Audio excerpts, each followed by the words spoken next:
Hi students, this is Alex here. இந்த ப்ராப்ளத்தை பார்த்தீங்கன்னா mean IQ of a sample of 1600 children was 99 அப்படின்னு கொடுத்துருக்காங்க. ஸோ இது வந்து ஒரு சாம்பிள், என்னோட வேல்யூ 1600, சாம்பிளோட மீன் அப்படின்றது x bar 99. இப்போ is it likely that this was a random sample from the population with mean IQ? So பாப்புலேஷனோட மீன் வந்து 100, ஸ்டாண்டர்ட் டிவியேஷன் 15.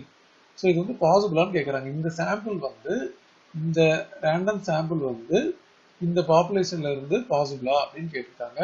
ஸோ நம்ம வந்து H0 அப்படின்றத முதல்ல எடுக்கணும். நல்ல ஹைபோதசிஸ், அதாவது மியூ ஈக்குவல் டு 100. அதே மாதிரி ஆல்டர்னேட் ஹைபோதசிஸ் H1 எடுக்கணும்.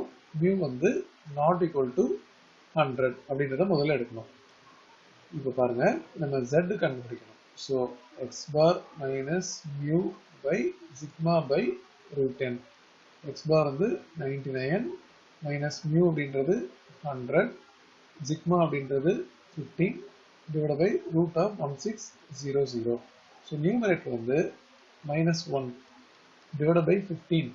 இந்த ஸ்கொயர் ரூட் வந்து 40 ஆகிடும், அதை நம்ம மேலே எடுத்துக்கலாம். இப்போ -40/15 இதோட வேல்யூ -2.666 அப்படின்னு போது நம்ம ரவுண்ட் அப் பண்ணால் 2.67 அப்படின்னு எடுத்துக்கலாம். இப்போ நம்ம மாட் வேல்யூ எடுத்தோம் அப்படின்னா 2.67 அப்படின்னு வரும். ஸோ இதில் நம்ம கொடுத்துருக்கிறது வந்து 5% லெவல் ஆஃப் சிக்னிஃபிகன்ஸ். ஸோ அதில் Z ஆல்ஃபா பை 2 அப்படின்றது 1.96, அதாவது 2.67 அப்படின்றது கிரேட்டர் தென் 1.96. அதனால நம்ம என்ன சொல்லலாம் அப்படின்னா மாட் Z வந்து greater than Z alpha by 2 அப்படின்னு வந்துடும். Therefore H0 is rejected. இது கிரேட்டடா இருக்கிறதுனால இது ரிஜெக்ட் ஆயிடுச்சு. அப்போ ரிஜெக்ட் ஆயிடுச்சு அப்படின்னா மியூ வந்து ஈக்குவல் டு 100 அப்படின்றது is rejected.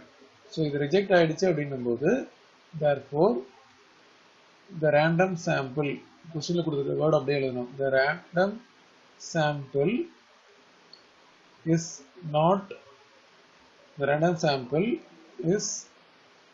not taken from the population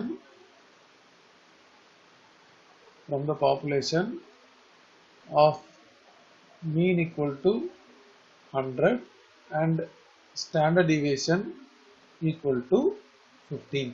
So இந்த random sample வந்து இந்த பாப்புலேஷன்ல இருந்து எடுத்ததா அப்படின்னு கேட்குறாங்க.